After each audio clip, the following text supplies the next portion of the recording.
Mfundisi uvilane kaNkulunkulu ehloniphekile nomama. Sibonana nenceku kaNkulunkulu sesikolweni bazalwane. Student ke lesimene sithatheka phansi. Sihloniphe kakhulu inceku zikaNkulunkulu ezikhona phakathi kwethu.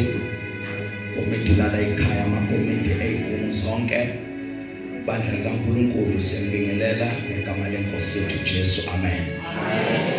Hey, ngiyabona babuvilana ukuthi bamhlamba kuleli sonto.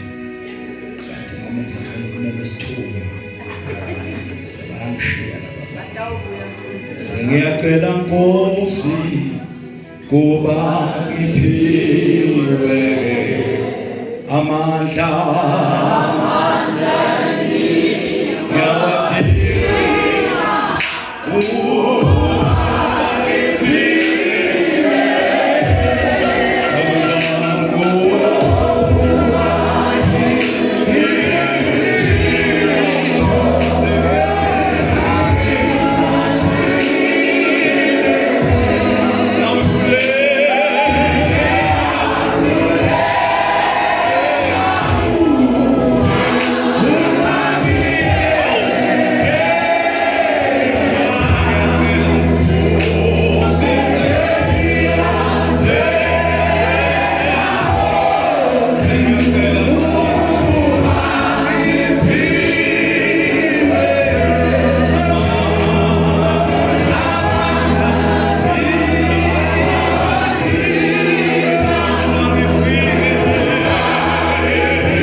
ngicela nje abasezulwini bazalwane bangelekelele namhla ngiyaqhutha umoya uthandaza osiyami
Inkosi encwadini yabaseKolose besibili sofunda amavesi nje azoba amabili bazalwane uverse number 14 and 15. Incwadi yabaseKolose isahluko sesibili bazalwane uverse number 14 and verse 15. Egameni likaJesu ngizocela umfundelayo bazalwane, ingilosi yami ingathi ithanda ukuba phezulu okwenza ukuthi umfundelayo aphakamise izwi. Sifunde nje ngesiswati bazalwane. Bonke abanethembeli njalo bayazihlambulula impela ayolahla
Ngisacela nje abasezulwini nami ukuthi bangilekelele ngona ngisiqedile bazalwane. Bonke labo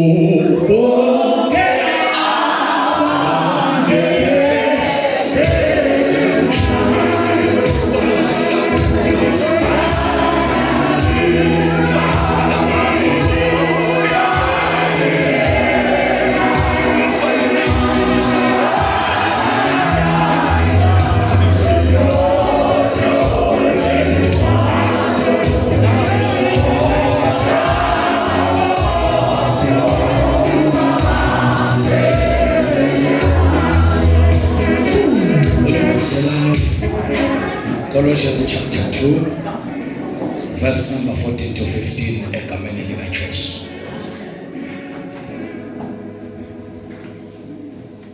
Wesula incwadi yamacala ethu leyayimelene nathi ngemithetho yayo.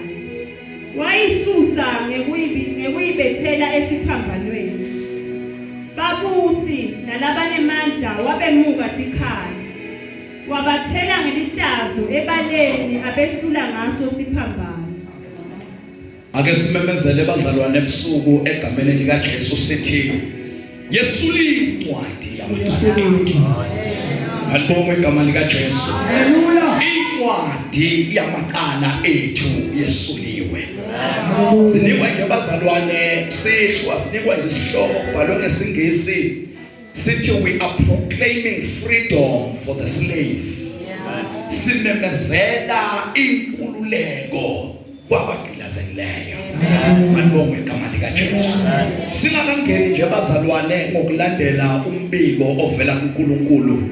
Nkosi yasezulwini ibeka lamagama kusukela izolo ngiyashumayela mfundisi uvilane ngishumayela ngaleli vesi ngilungisa inkulumo eyayivela ilungisiwe ngiza la uthi umonqwele no hayi namuhla kodwa buyela la ngoba emazamazama bafuna le nkulumo emazamazama bafuna lo mbiko malibonge igama likaJesu.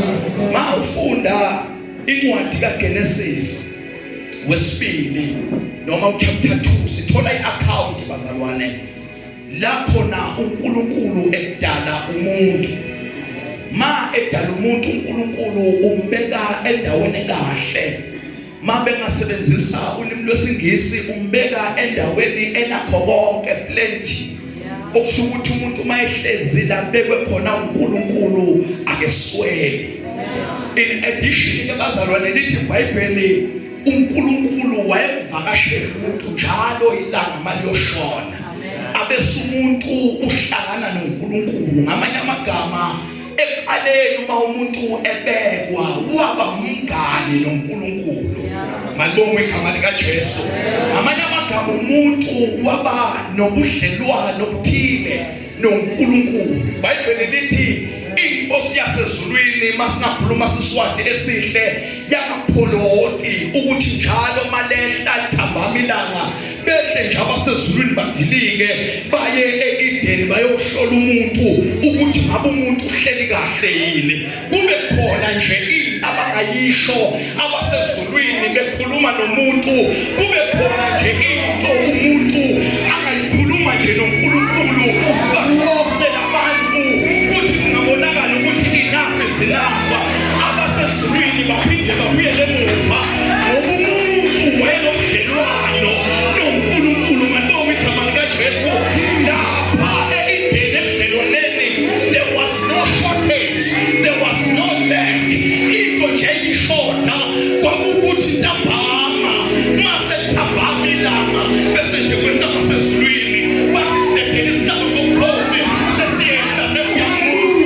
Abese kuyafika nomuntu athi ngiyekela ukubhekana nedwane athi kodwa sekubhekana noNkulunkulu bese bayakonga babe nenduku kanjalo.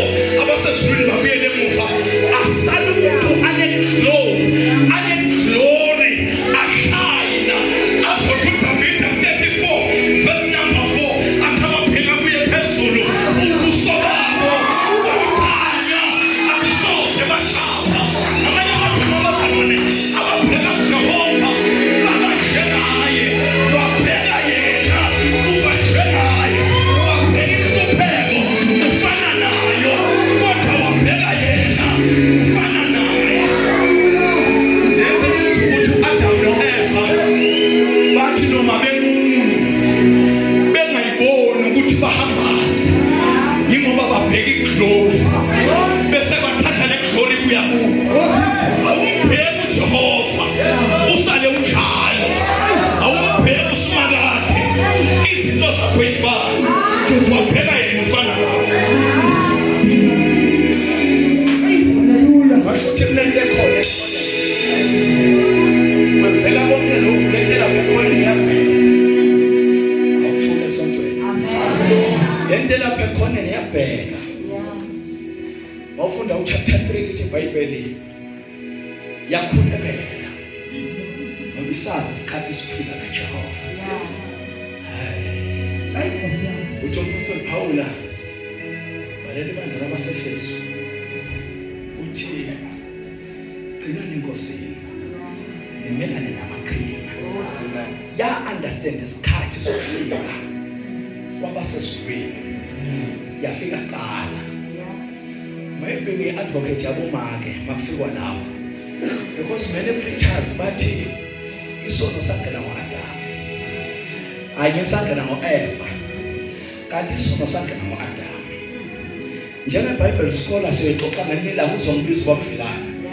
Bible lamlithi mayese ekhulekela lo engazomusho igama lakhe kwamanje wangena wakhulekela.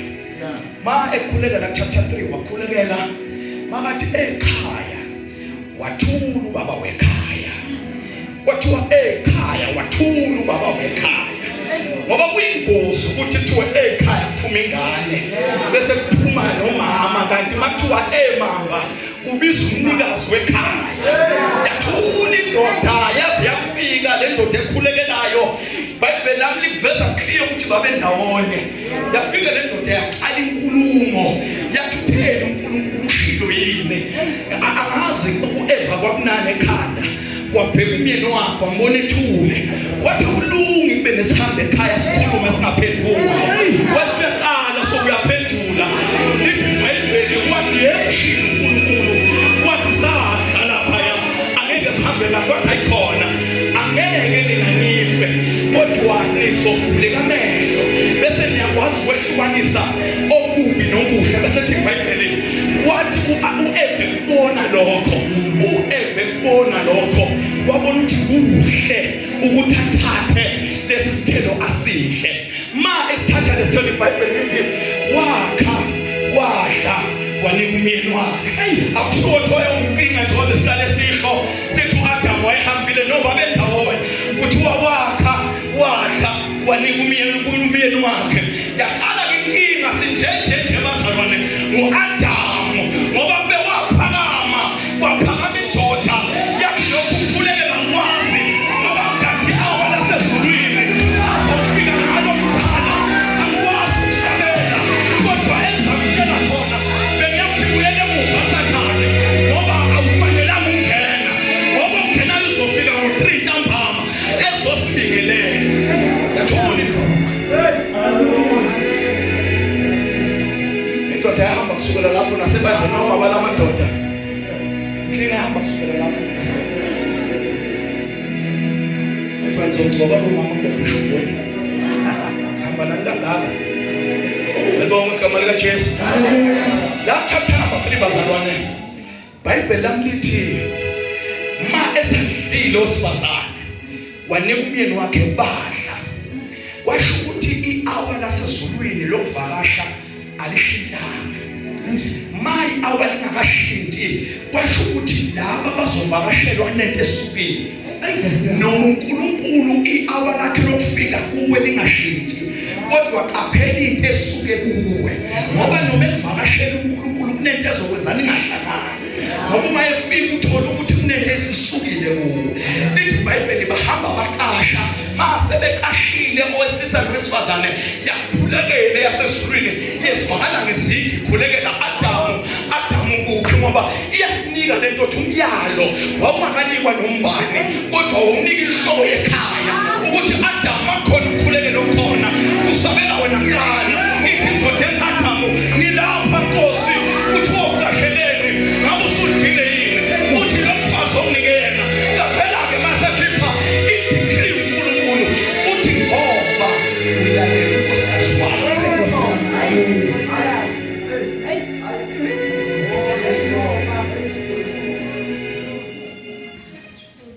Kubhalwa i-decree kusukela ngalelo langa ethi abadlela bayokufa nokufa. Mayibhalwe i-decree yabhaliwe ngeversion yakwaMamba, noSathane wayekhona ezoba i-witness, ezoba ufakazi wokubhalwa kwe-decree ukuthi ngempela bazofa nokufa.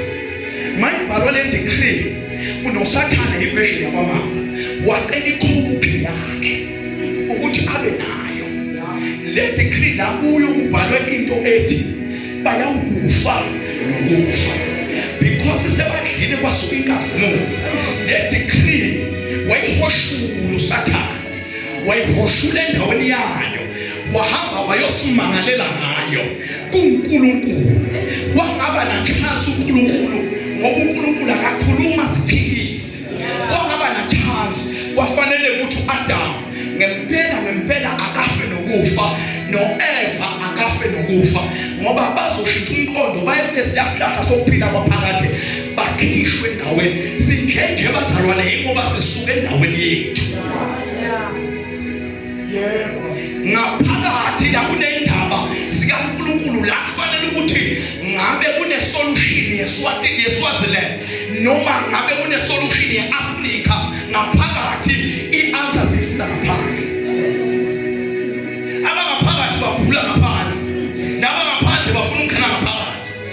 Bathola abangaphakathi abanikazi bamagunya bafuna ukubhula bohlola ngaphandle, because abantu basuke endaweni yabo. Ngoba wasuka endaweni yakho bafanele kuwe.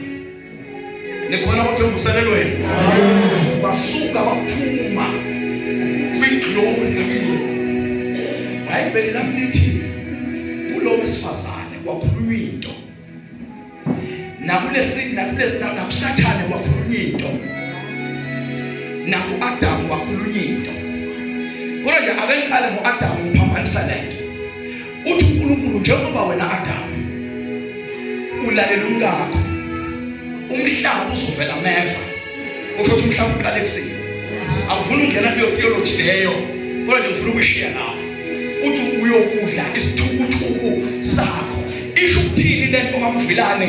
Ithi lento bebengakhathazeki ngalutho, kodwa impilo zabo bebazaziwa nguNkulunkulu emthandazweni. Bebengena inkinga nalutho, bebathi uma kuvela nje okuvelayo bathi ngaluyeza ngo3 ntambama sizolubeka udaba lwethu. Bengenankinga ngoba bayafosa leyo yeza akanibale uyafika sonaka udaba lwabo. Kodwa manje ngoba basuke endaweni yabo ukalekisa ihlabathi ivela meva, ngoba wasuke endaweni yakho uyaloyeka kalula, uthakatheka kalula, ngoba usuke endaweni yokukhuseleka. Wasuke endaweni, wasuka nje endaweni wafanele kuyo. Bese kuthiwa kulo wesifazane, ngizokhuluma inkinga namhlanje. Kwase kuthiwa kulo wesifazane, ngoba wena uvumele lo wakulutha lo mngani wakho Adam kusukela namuhla sozoba ngaphezu kwakho. Othi mawufunda Genesis 1:26 uthi umbhali wathi uNkulunkulu asenza umuntu asifuze abe ngumfanekiso wethu. Mawufunda uBhika 26 uthi wabadala owesilisa nowesifazane, bese amanye amahumusho athi badalwa kanjalo ke. Ukuthi owesilisa nowesifazane bedaliwe bayalingana. Wabhimba mama.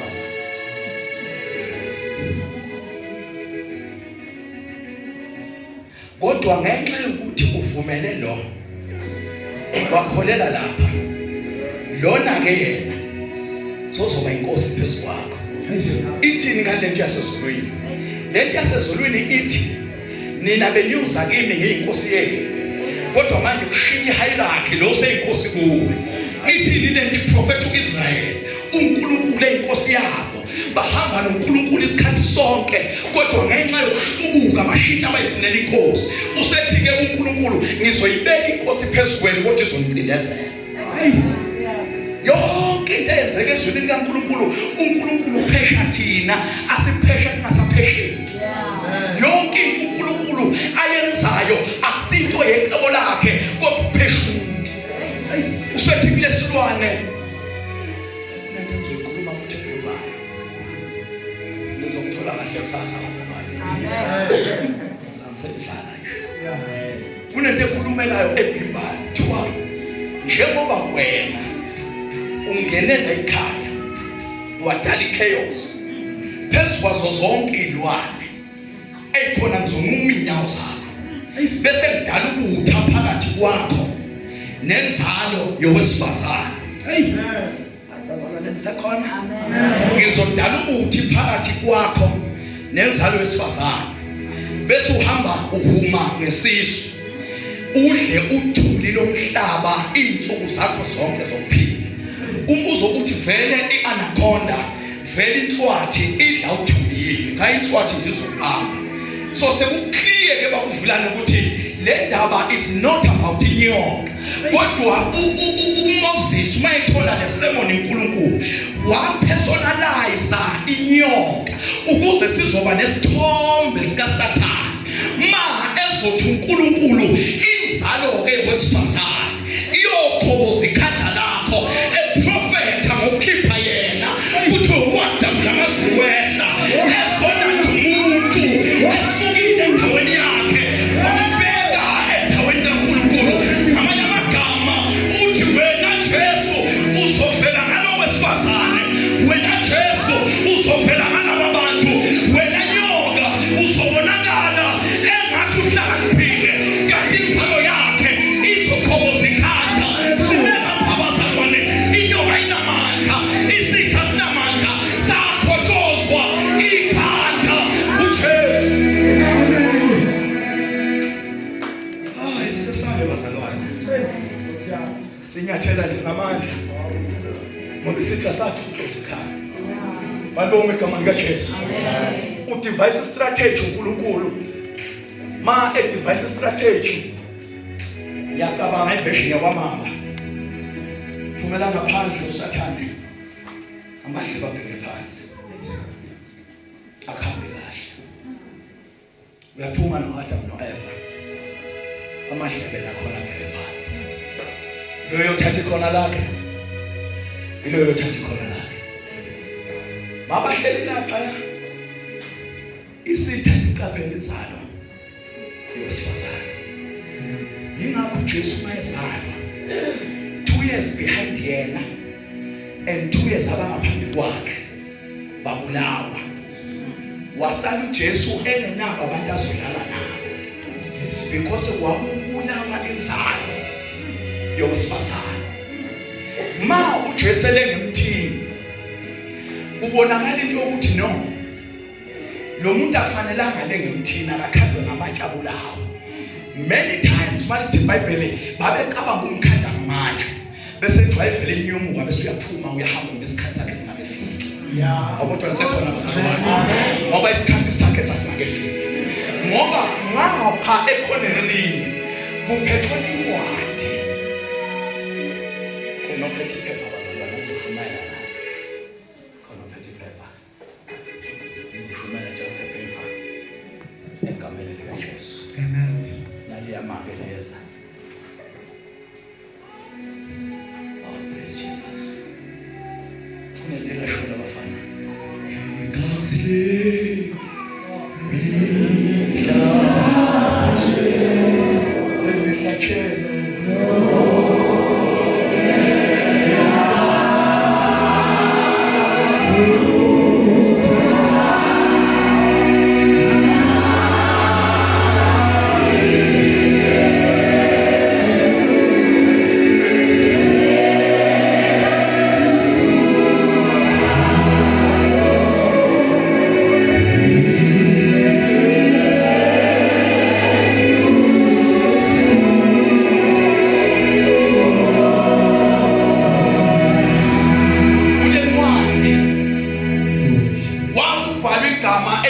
Ukufa kule ncwadi wakubhalwe igama elithi ukufa. Nozalwayo waphuma afumbethe into ethi kufa. Nothola umsebenzi ajabule kodwa bese uyakhumbula ukuthi kunento ebhalwe ukuthi kufa. Hlala uSathane ikhumule lento ayikhiphe lento ekhikhini akukhombise yona masothi ukholwa kakhulu athi kodwa wena umelwe ukufa. Azothi umbhalwe encwadi yabaseRoma chapter 6 verse 23 athi inkokhelo yesono ingukufa. Inkokhelo yesono ingukufa. Awaphatha usathana namagama.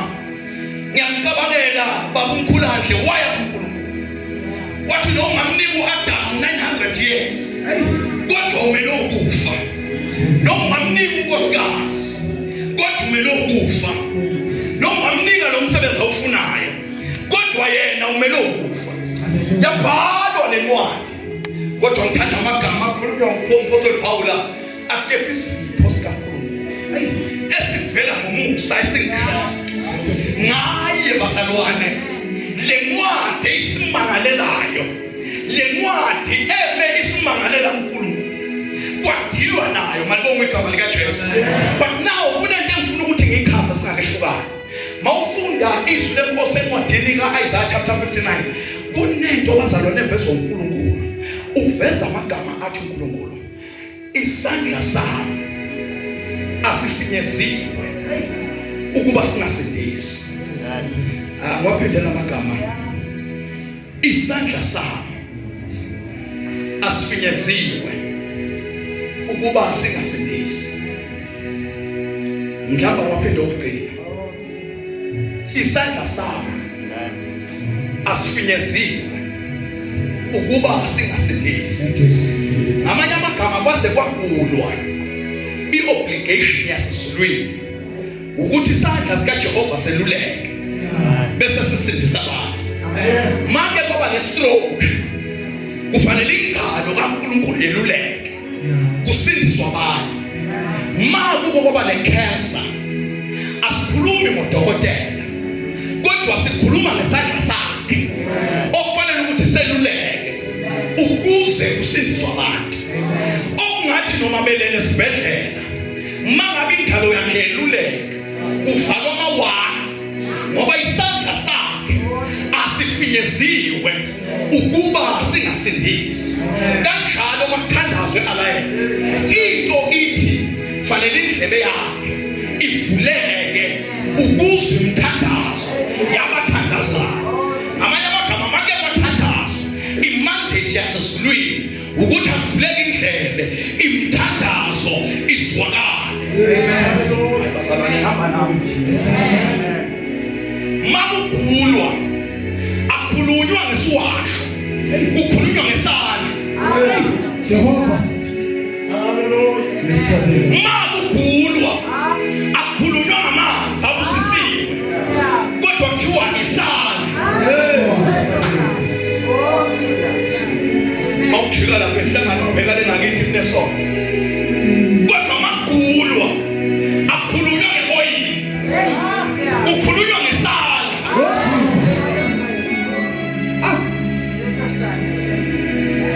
Make wakugulwa nje. Bese kufanele kutholakala abathandazayo. Bathi bangathandaza bese indlebe yakhe yavuleka. Mayisandla sakhe besingemuva bese kuthiwa thulani makheluphi.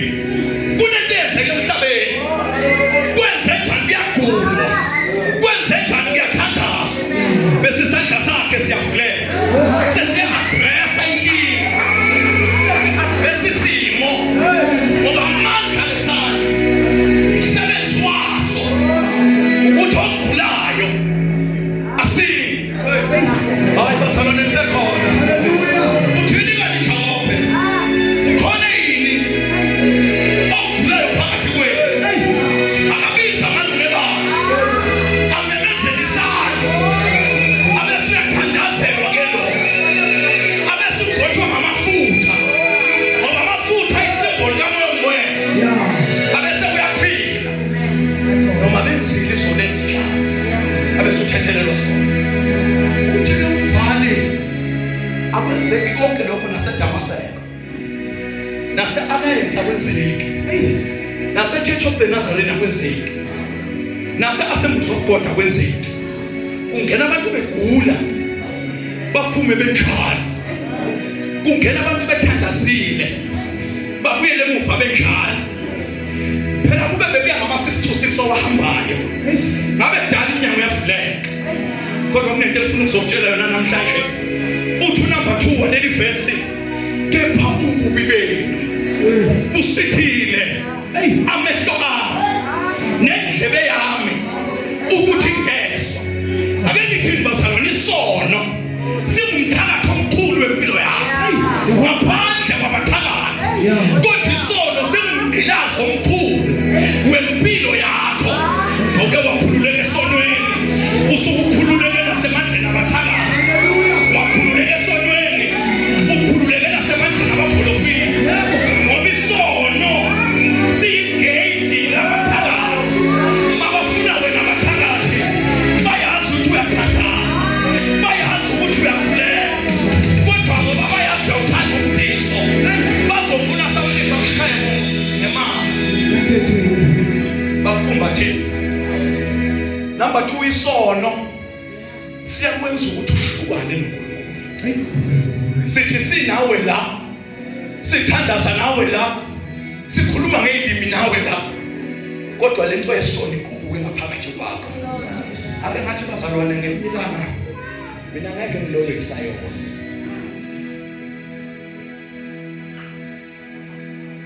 Ahlewa masana ngithawa. Ake ngilobe isayona. Angeke futhi ngithandazele kalula, ngoba sithandazela la lesizini for 7 days. Immediately siqeda Monday sithi aze aphumula. Ake ngithole linye libandayo ngithi khumbula uDaniela, kwazi ukuthi uDaniela wazila for 21 days, but iBhayibheli sithi uDaniela wazila 24 days. Bible lithi 21 days ngoba kwabalwa amasonto. Wangayeka ukuthandaza uDaniela, wathi angiyeke ukuthandaza inkosi ize ifike. Waphela u22, waphela u23, wathi uday number 24, wathi qathatha uGabriel, wathi lalela Daniela, wathi uqala ukuthandaza impendulo zakho zadilizwa. Sengehlile ke mina ngizoletha zona, kodwa ngithema ngisohambeni phezulu ngoba nezikhulu zasephezulu ezilwe nami. Ngamanye amagama impendulo ngayifika eday number 2, kodwa nendaba yezikhulu zasephezulu ayifika number 2.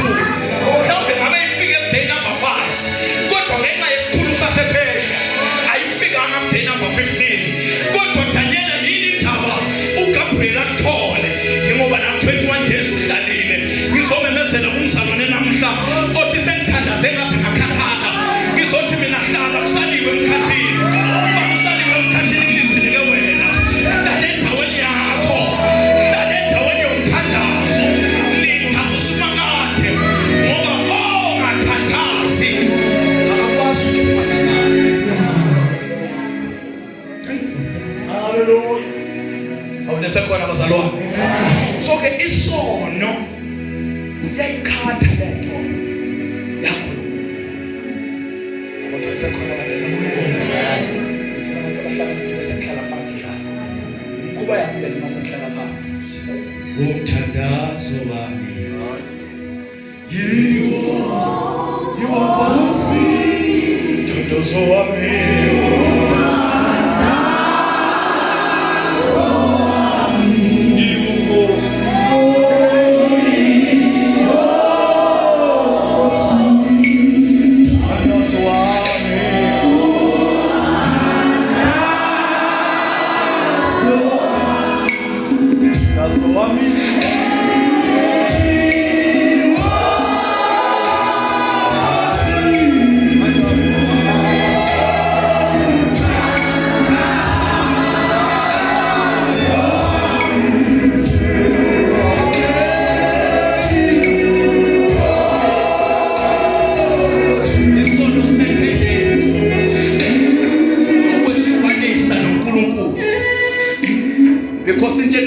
umuntu noNkulunkulu kungwele.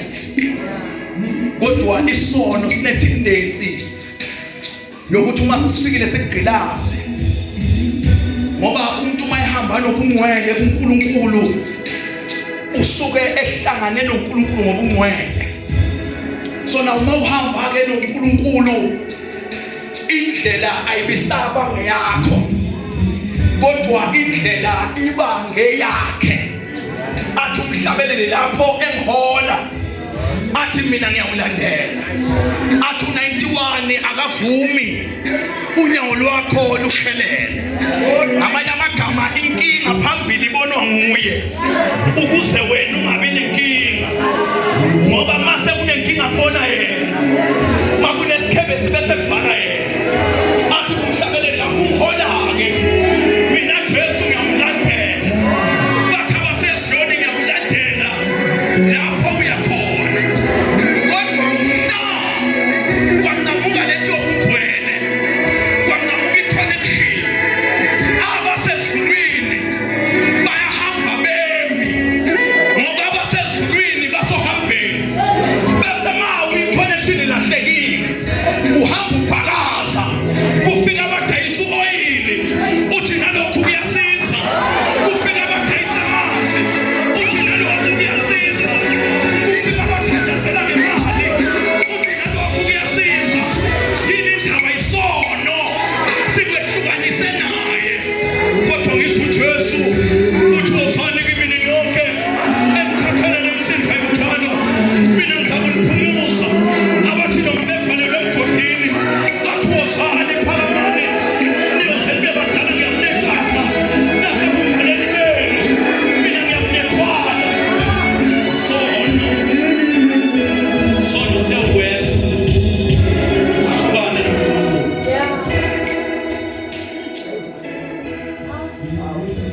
hayi sono sesifikile awuhlangene noNkulunkulu umazigala ufika abasezulwini mangikhokhela imali lakho ma izimo seyigala abasho ukuthi izimo ngeke ivele kodwa abaneconnection noNkulunkulu ma imvula seyinetha babe sebayakhava ma sebekhavile phela wena indlela usayibona so ngilaya kulona okuholayo so ngilaya kuJehova ngoba indlela ungasayiboni ngoba une-connection naye awumalibona igama likaJesu mawushaywa isangoto ubheka nje wena yena uthi Jehova ndaba matshe asayashaya abasezulwini bayazi into ezokhala bebe sebayakhala kodwa isitha siyazi ukuthi saze sangena phakathi kwabo sidabula i-connection ukuze kuzosuka ingubo yasezulwini kwasuka ingubo yasezulwini nabafundela ukuthakatha baqala ngawe uyohlala ukhala ngamahlaba uyohlala uphathwa ikhanda elingapheli yini indaba isizathu kunento ekulahlekele ngizomemezela namhla mazamazama ngithi kunento engumgilazi womuntu yisono igama layo mayibubambe kahle izwakala ungathi mnandi uzuyithayimele uzube nendlela yokuthi angisiyo phela ngingilosi nami ngingumuntu kanti ngaleso sikhathi sekusuka ingubo lena efikelayo sohamba ngengane sokutholakala lula ngoba isono sibe phakathi siwothuke vanake kulisono phela sibamba ukuhlupheka sibamba make nje kuhlangenwe kuphekwa lapha kwemibu sethi asayiphelele isongolo noma ethandaza imfundo sibamba kusipho awu uyathandaza wena noma ungeza fundi isongolo sinjalo uthi ususindisiwe kube kuhle nje kuyathanda thandaza uqede la into ohlala naye awuhlala bese uyathandaza ngoba angeke uNkulunkulu ube umngani kaSathane ebusuku bese kuthembile uzomhlaza la uthi ngegama likaJesu ngazi idimoni mina obumngani wale busuku lele nentombazana uthi uyafika la ngoba wazothi une-gift yokuprofeta ne-gift ye-deliverance uthi ngegama likaJesu uthi ngengikhishwa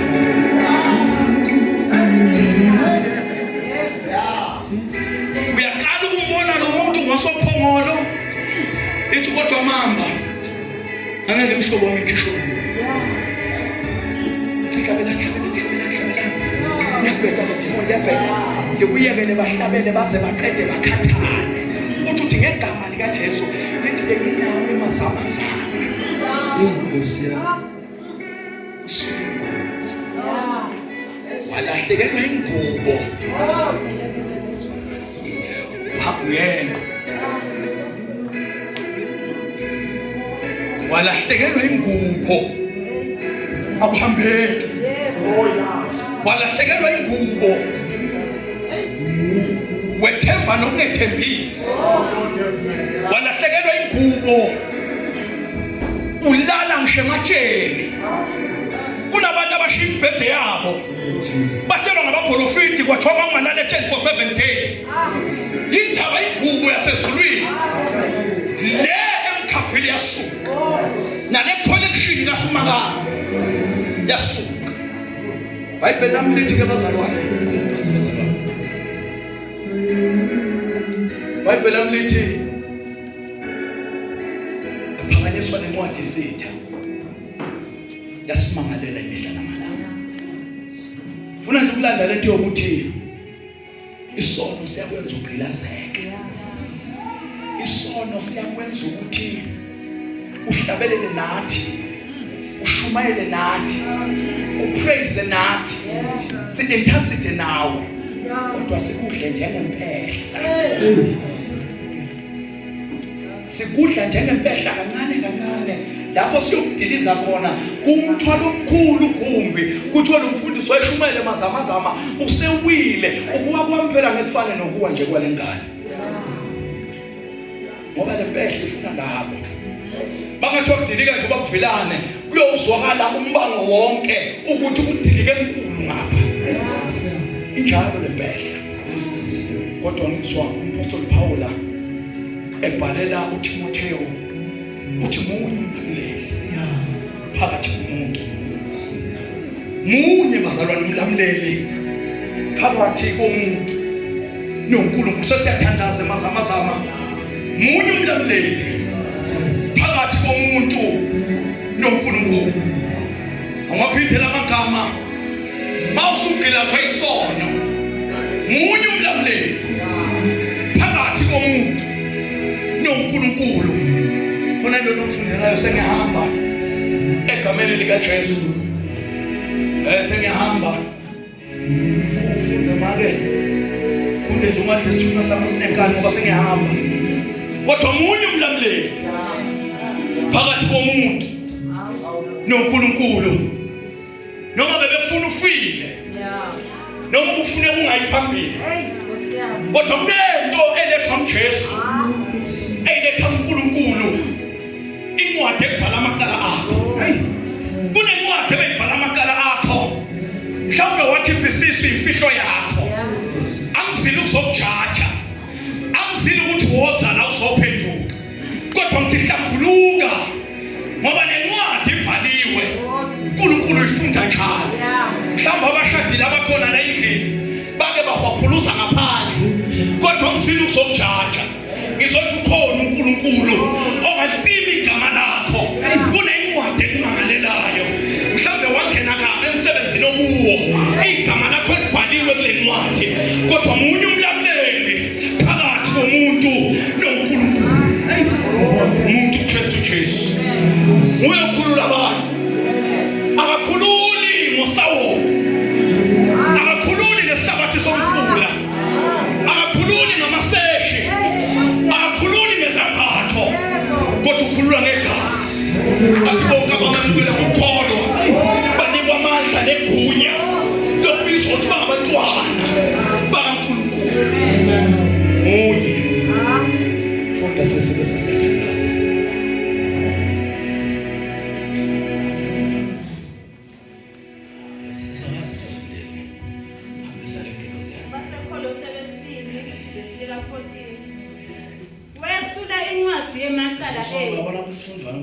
wasula incwadi le ncwadi yayimelene nathi ngomthetho wayo le ncwadi ithi khala lilafa so wathandaza nowakuvilana waswakhathala every day makela athakholisa wena wenza kahle uyahamba uyofesa awuthole ungawutholi wenza kahle kodwa namhlanje ngizomemezela incwadi yamakala eyimelene nefamily yakho eyimelene nesisu sikamama wakho eyimelene kwegama likaJesu. Namuhla sizomemezela lawo magama sime ngenyawo. Incwadi yesuliwe eyayimelene nathi ngomthetho wayo. Namuhla yesuliwe. Wayisusa ngokuyibethela esiphambanweni. Hlabethela esiphambanweni. Lithi iBhayibheli lami wayisusa. Kodwa nisekhona abazalwane. Lithi wayisusa. Kodwa bengashumayela nawe babe. Uya babe seniyavala. Egameni likaJesu. Seniyavala egameni likaJesu. Hallelujah. Incwadi yanele yasuswa eyayimelene nathi. Bese kuthiwa babusi. Babusina labanemandla. Kuthiwa babusi. Kuthiwa babusi. Ngamanye amagama principalities. Izinto zomkhathi. Bese kuthiwa nalabanemandla. Kunabantu okuthiwa nglabanemandla. Khuluma ngabaprofeti bangakini. Khuluma ngabathakathi bangakini. Mhlale incwadi yesulwa. Eyibethele esiphambanweni. Lababusi labanemandla. Wabemuka tikhaya. Babephethe tikhaya. Babhekene nawe. Wabemuka tikhaya. Watibeka eceleni. Waphinde wabacheka. Wabathola baphethe tikhaya. Waphinde watithatha. Bahamba basenalutho. Bahamba ba-empty. Yingakho ke athi umpostoli Paul aqina nenkosini nasemandleni amakhulu nizomelana namakhinga akhe ngoba ikhala kasenazo kodwa sowudlisa ngamakhinga ikhali ziphelile sowudlisa ngamakhinga akasakhadli ngalutho kodwa sowushaya ngamakhinga Wabathela ngehlazo ebaleni abehlula ngaso esiphambanweni. asayenza uNkulunkulu lento angeke asayenze emfihlakalweni kodwa uzoyenza ebaleni. Nisekhona kodwa abazalwane masabenzela umhlolo uNkulunkulu angeke awenze emfihlakalweni kodwa uzowenza ebaleni ngoba bephupha amandla bathelwa ngehlazo ebaleni abantu babuka. Angazi uNkulunkulu uthini mazamazama kodwa ngibona umuntu uNkulunkulu ephakathi naye. Ngibona umuntu uNkulunkulu ehamba naye etaradini. Kuthiwe lona bengabona emehlweni so uyabona. Kuthiwe lona bengahambi so uyahamba. Kuthiwe lesiyahluphekisa sicela kodwa sekucelwa kuso. Kuthiwe lo yabengenakho kodwa so unakho. Ngoba uNkulunkulu bephuqile amandla. Nabo bonke abebambile. Sesabibuzela kodwa ikhanda lakho chozo. Hallelujah. Sesiyathandaza namazwi. Sesiyathandaza. Khona inamhla ntambama. Okholwa kulento esiqeda ukuyisho. Okholwa lo mbeko kaNkulunkulu. Ukuthi bengazi mfundisi. Ukuthi ngibhekene nebuzela inyoka yona ngempela isekho. Hallelujah. Seyidlisa ngokwethusa. Ukuthi kwakuyimamba le. Idlisa ngokwethusa ukuthi kwakuyinhlwathi le. Kodwa namandla ayo okubulala nesihlungu uthathile. Nencwadi ebeyimelene nami isusiwe. Besingathandaza nawe namhla singakehlukana. Egameni likaJesu. Uyazimangalela njalo. Unemfihlo yaziwa nguwe. Bowuyitshela nothi yofanayo. Kodwa ukhona ongakwelekelela igama lakhe kuJesu. Khona ongakusiza namhla lencwadi yamacala akho esuliwe. We are talking about a blank book altogether. Empilweni yakho namhlanje mawumemukela uJesu. Eyinkosi nomsindisi empilweni yakho. Siqala ikhasi elisha. Bongagijima uze ngaphambili. Sizothandaza. Bonke abanethembele njalo. Bayasifika